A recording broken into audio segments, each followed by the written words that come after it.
Hello friends, నేను మీ వెంకట్. మనం ఏదైనా long term are short term goal కోసం మనీ సేవ్ చేయాలనుకుంటున్నప్పుడు మనం ఆలోచించే first saving method fixed deposit. అలాంటి ఫిక్స్డ్ డిపాజిట్ చేస్తున్నప్పుడు మన మైండ్లో అయితే చాలా క్వశ్చన్స్ రైజ్ అవుతూ ఉంటాయి. అలాంటి క్వశ్చన్స్ అన్నిటికీ ఆన్సర్ చేసుకుంటూ అండ్ మనలో చాలామందికి ఫిక్స్డ్ డిపాజిట్ సంబంధించిన బేసిక్ నాలెడ్జ్ అయితే ఉంటుంది. అండ్ ఈ వీడియోలో ఇంకొంచెం డెప్త్గా మనం తెలుసుకునే ప్రయత్నం చేద్దాం. అండ్ మన ఛానల్లో ఇక నుంచి ఫైనాన్షియల్ రిలేటెడ్ టాపిక్స్ అంటే బేసిక్ లెవెల్ నుంచి అడ్వాన్స్డ్ లెవెల్స్ వరకు మీ ఫైనాన్షియల్ నాలెడ్జ్ని ఎంతో కొంత ఇంప్రూవ్ చేసే విధంగా, అంటే ఫిక్స్డ్ డిపాజిట్తో మొదలుకొని stock market, taxation, mutual funds ఇలాంటి ఎన్నో టాపిక్స్ని కవర్ చేసుకుంటూ మనం ఎన్నో వీడియోలు అయితే ఈ ఛానల్లో రాబోతున్నాయి. వాటన్నిటిని మీరు మిస్ అవ్వకుండా చూడాలనుకుంటే మన ఛానల్ని సబ్స్క్రైబ్ అవుతూ పక్కనే వచ్చే బెల్ ఐకాన్ని కూడా చిన్న రిక్వెస్ట్ ఫ్రెండ్స్, మీలో ఎవరైనా స్టాక్ మార్కెట్ పైన ఐడియా ఉంటూ కొత్తగా డీమ్యాట్ అకౌంట్ ఓపెన్ చేయాలనుకుంటుంటే మన ఛానల్కి సంబంధించిన అప్స్టాక్స్ డీమ్యాట్ అకౌంట్ యొక్క రెఫరల్ లింక్స్ ఈ వీడియో డిస్క్రిప్షన్ బాక్స్తో పాటు ఫస్ట్ కమెంట్లో పిన్ చేసి ఉన్నాయి. మీరు అక్కడి నుంచి ఆ లింక్ పైన క్లిక్ చేసి డీమ్యాట్ అకౌంట్ ఓపెన్ చేసుకున్నట్లయితే మన ఛానల్కి కొంత సపోర్టివ్గా ఉంటుంది. అండ్ ఇవాళ టాపిక్లోకి వెళితే ఫిక్స్డ్ డిపాజిట్. ఫిక్స్డ్ డిపాజిట్ అంటే ఏంటి? ఫిక్స్డ్ డిపాజిట్ అంటే మన దగ్గర ఉన్న మనీని కొంత టైం పీరియడ్ కోసం బ్యాంక్లో డిపాజిట్ చేయడం ద్వారా బ్యాంక్లో ఆ సర్టన్ పీరియడ్ టైం తర్వాత మన ప్రిన్సిపల్ అమౌంట్తో పాటు కొంత ఇంట్రెస్ట్ని యాడ్ చేసి మన అకౌంట్కి క్రెడిట్ చేస్తూ ఉంటాయి. అంటే ఫర్ ఎగ్జాంపుల్ ఒక 1 lakh అమౌంట్ని మనం 1 year కోసం 7% ఇంట్రెస్ట్ రేట్తో బ్యాంక్లో డిపాజిట్ చేస్తున్నామంటే మనకి 1 year తర్వాత మనకు వచ్చే అమౌంట్ 1,07,000, అంటే 7,000 రూపీస్ డిపాజిట్ ఇంట్రెస్ట్ రేట్గా బ్యాంక్స్ మనకి పే చేస్తున్నట్టు. ఈ ఫిక్స్డ్ డిపాజిట్స్ని మనకి బ్యాంక్స్తో పాటు ఎన్బిఎఫ్సిస్ కూడా ఆఫర్ చేస్తూ ఉంటాయి. ఎన్బిఎఫ్సిస్ అంటే నాన్ బ్యాంకింగ్ ఫైనాన్షియల్ కార్పొరేషన్స్, అంటే లైక్ బ్యాంకింగ్ ఇతర సంస్థలు అనమాట. అంటే ఎలాంటివంటే ముత్తూట్ ఫైనాన్స్, హెచ్డిఎఫ్సి లిమిటెడ్ ఇలాంటివి ఎఫ్డీలని ఆఫర్ చేస్తూ ఉంటాయి. వీటిలో కొంత ఇంట్రెస్ట్ రేట్ ఎక్కువ ఉన్నప్పటికీ కొంత రిస్క్ కూడా ఇన్వాల్వ్ అయి ఉంటుందని ఒకవేళ మీరు గత కొంతకాలంగా మన కంట్రీలో ఎఫ్డీ రేట్స్ని అబ్జర్వ్ చేస్తున్నట్లయితే క్రమంగా తగ్గిపోతున్నాయి. దీనికి గల కారణం మన కంట్రీ యొక్క ఎకానమీ బాగా వీక్ అవడమే. మన కంట్రీ యొక్క ఎకానమీ ఎందుకు వీక్ అయిందో మీకు అందరికీ తెలిసే ఉంటుంది. ఇప్పుడనే కాదు, ఎప్పుడైనా సరే ఒక కంట్రీ యొక్క ఎకానమీ వీక్ అవుతుంది అనుకున్నప్పుడు ఆ కంట్రీలోని ఎఫ్డీ రేట్స్ క్రమంగా తగ్గుతూ ఉంటాయి. అండ్ ఎప్పుడైతే ఎకానమీ రికవర్ అవుతూ ఉంటుందో ఆ టైంలో ఎఫ్డీ రేట్స్ని కూడా పెంచే ప్రయత్నం చేస్తుంటాయి అక్కడ సెంట్రల్ బ్యాంక్స్.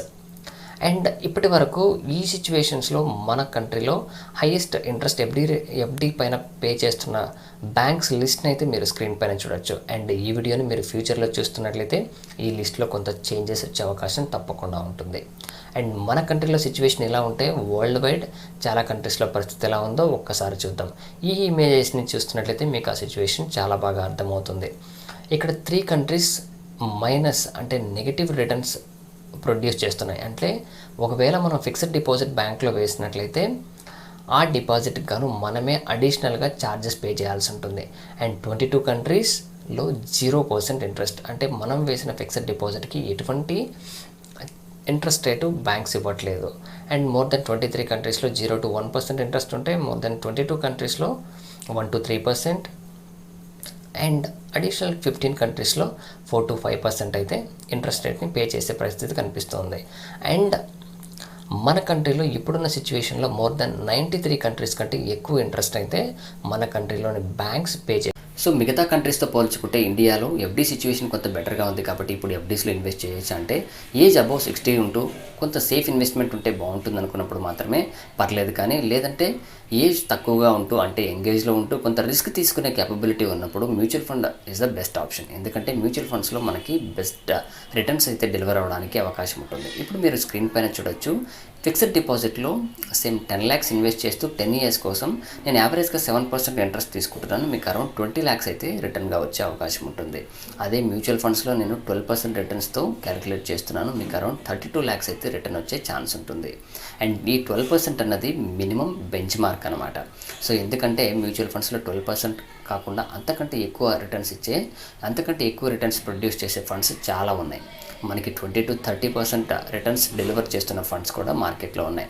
ఒకవేళ మీకు మార్కెట్లో అండ్ మ్యూచువల్ ఫండ్ పైన ఐడియా ఉంటే పర్లేదు, కానీ ఒకవేళ ఐడియా లేకపోతే మీ ఫైనాన్షియల్ అడ్వైజర్ సలహా తీసుకొని మాత్రమే ఇన్వెస్ట్ చేయండి. ఎందుకంటే మంచి ఫండ్ సెలెక్ట్ చేసుకున్నప్పుడు మాత్రమే మనకి ఈ రేంజ్ ఆఫ్ రిటర్న్స్ మనం ఎక్స్పెక్ట్ చేయొచ్చు. ఈ ఫిక్స్డ్ డిపాజిట్స్ ఎంతవరకు సేఫ్?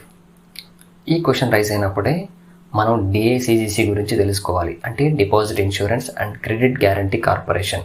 ఇదేం చేస్తుందంటే మన fixed deposits including principal and interest up to 5 lakh rupees వరకు అయితే ఇన్సూరెన్స్ కవరేజ్ని ప్రొవైడ్ చేస్తుంది. దీనివల్ల ఏదైనా బ్యాంకు దివాలా తీసినట్లయితే మన ఫిక్స్డ్ డిపాజిట్ 5 లక్షల వరకు సేఫ్. ఇప్పుడు ట్యాక్సేషన్.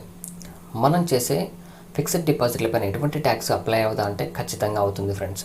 ఏదైనా ఒక ఫైనాన్షియల్ ఇయర్లో మన ఫిక్స్డ్ డిపాజిట్ల పైన వచ్చే ఇంట్రెస్ట్ 40,000 అంతకంటే తక్కువ ఉన్నట్లయితే మనం ఎటువంటి ట్యాక్స్ పే చేయక్కర్లేదు. అండ్ సీనియర్ సిటిజన్స్కి వచ్చేసరికి ఈ అమౌంట్ 50,000 వరకు ఎటువంటి ట్యాక్స్ అప్లై అవ్వదు. ఒకవేళ 40,000 అంతకంటే ఎక్కువ ఉన్నట్లయితే మనం ఏదైతే ట్యాక్స్ స్లాబ్లో ఉంటామో అంటే 5%, 10%, 20, 30% ఇలా ఏ ట్యాక్స్ స్లాబ్లో ఉంటామో ఆ ట్యాక్స్ స్లాబ్ ప్రకారంగా మనకి టీడీఎస్ అయితే కట్ అవుతూ ఉంటుంది. ఒకవేళ మనం 10% ట్యాక్స్ స్లాబ్లో ఉంటూ మనకు వచ్చే ఫిక్స్డ్ డిపాజిట్ పైన ఇంట్రెస్ట్ 1 lakh వస్తుంది అనుకుంటే 10% అంటే 10,000 డిడక్ట్ అయిపోయి మనకు 90,000 రూపీస్ మన అకౌంట్లో క్రియేట్ అవుతూ ఉంటుంది. అండ్ ఎన్ఆర్ఓలకు అయితే స్ట్రైట్ అవే 30% అండ్ ఎన్ఆర్ఈకి వచ్చేసరికి ఎటువంటి ట్యాక్స్ అప్లై అవ్వదు. కొంత ప్రికాషనరీ మెజర్స్ తీసుకోవడం వల్ల ఈ ట్యాక్స్ నుంచి మనం అయితే కొంత సేవ్ అవ్వచ్చు. అవేంటంటే టోటల్ ఫిక్స్డ్ డిపాజిట్ అంటే ఒక 20 లక్షలు మనం ఫిక్స్డ్ డిపాజిట్ చేస్తున్నామంటే టోటల్ ఫిక్స్డ్ డిపాజిట్ మన అకౌంట్లో చేసుకోకుండా మన ఫ్యామిలీ మెంబర్స్ అకౌంట్లో ఫిక్స్డ్ డిపాజిట్ చేయడం ద్వారా కొంతవరకు మనం ట్యాక్స్ని అయితే సేవ్ చేసుకోవచ్చు. అండ్ సెకండ్ వన్ వచ్చేసి మల్టిపుల్ బ్యాంకింగ్. అంటే ఒకే బ్యాంక్ అకౌంట్ యూస్ చేయకుండా ఎలాగో మనకి 2-3 బ్యాంక్ అకౌంట్లు ఉంటూనే ఉంటాయి కాబట్టి సో మల్టిపుల్ బ్యాంక్స్లో మన ఫిక్స్డ్ డిపాజిట్ని అంటే సేమ్ 20 lakhsని ఒకే అకౌంట్లో కాకుండా కొన్ని పార్ట్స్గా డివైడ్ చేసి డిఫరెంట్ బ్యాంక్స్లో వేయడం ద్వారా మనం ఈ ట్యాక్స్ నుంచి కొంతవరకు సేవ్ అవ్వచ్చు. అండ్ ఒకవేళ ఎటువంటి ఇన్కమ్ లేనట్లయితే ఓన్లీ ఫిక్స్డ్ డిపాజిట్ అండ్ దానిపైన వచ్చే ఇంట్రెస్ట్ మాత్రమే ఇన్కమ్ సోర్స్గా ఉంటూ వేరే అదర్ ఇన్కమ్ సోర్స్ ఎటువంటి సోర్సు లేదనుకుంటున్నప్పుడు ఒకవేళ 40,000 అంతకంటే ఎక్కువ ఇంట్రెస్ట్ వస్తున్నా సరే 15G అండ్ 15H సబ్మిట్ చేయడం ద్వారా 15G అంటే below 60 years and 15H above 60 years ఎవరైతే ఉంటారో ఏజ్ గ్రూప్ వాళ్ళు ఈ 15G and 15H forms submit చేయడం ద్వారా కొంతవరకు ట్యాక్స్ నుంచి అయితే రిలీఫ్ పొందవచ్చు. Next loan on FD. అన్ని బ్యాంకులు మన ఫిక్స్డ్ డిపాజిట్ని లీన్గా తీసుకుని అంటే మార్టేజ్ అండ్ సెక్యూరిటీగా తీసుకొని కొంత లోన్ అయితే ప్రొవైడ్ చేస్తూ ఉంటాయి. అది ఎంతవరకు అంటే అప్ టు 90%. మన ఫిక్స్డ్ డిపాజిట్ 10 lakhs ఉంటే 9 lakhs వరకు అయితే లోన్ ప్రొవైడ్ చేస్తూ ఉంటాయి.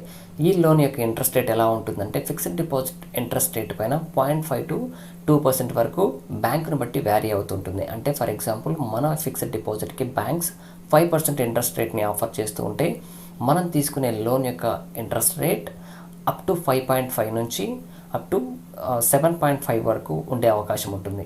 ఇది బ్యాంకుని బట్టి వేరీ అవుతూ ఉంటుంది. అండ్ ఇదే లోన్ని ఓడి రూపంలో కూడా తీసుకోవచ్చు. అంటే ఈ 9 lakhsని మనం ఓవర్ డ్రాఫ్ట్ లాగా కూడా తీసుకోవచ్చు. అంటే మనం ఏదైతే అమౌంట్ వాడుకుంటామో దానికి మాత్రమే ఇంట్రెస్ట్ పే చేయాల్సి ఉంటుంది. రిమైనింగ్ అమౌంట్కి మొత్తం ఇంట్రెస్ట్ పే చేయాల్సిన పని అయితే. దీనివల్ల ఏదైనా అడ్వాంటేజెస్ ఉన్నాయంటే దీనికి ఎటువంటి ప్రాసెసింగ్ ఫీ ఉండదు అండ్ లో ఇంట్రెస్ట్ రేట్ అండ్ ఎఫ్డీని బ్రేక్ చేయకుండా ఏదైనా అవసరం వచ్చినప్పుడు ఫిక్స్డ్ డిపాజిట్ని ఎటువంటి బ్రేక్ చేయకుండా మనం ఎఫ్డీనే సెక్యూరిటీగా ఉంచి లోన్ పొందే అవకాశం అయితే ఉంటుంది.